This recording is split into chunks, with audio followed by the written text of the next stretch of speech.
رحمتشون کنه. چرا بعدش دیگه ازدواج نکردیم؟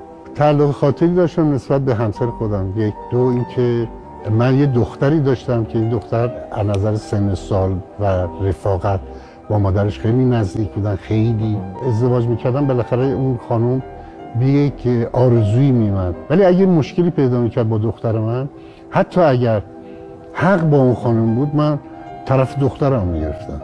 الان دختر من قهرمان زندگی منه. هر اتفاقی هم میفته نیکی خانم میاد به شما میگه. حتما.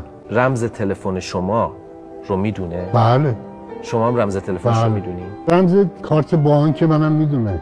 اگر یه خانم خیلی پولداری وارد زندگی شما بشه، خیلی پولدار باشه و اینا، شما ازدواج میکنین باشون؟ حمله به خودستایی نشه. وارد شدن ولی نکردن. من به خودم خیلی اعتقاد دارم. حالا من یه زن پولدار بگیرم ببینم چجوریه؟ اصلا به آن چیزی که اعتقاد داری انجام بده و شک نکن. الان به چی شک نداری؟ شک ندارم که همین زندگی رو با دخترم ادامه بدم.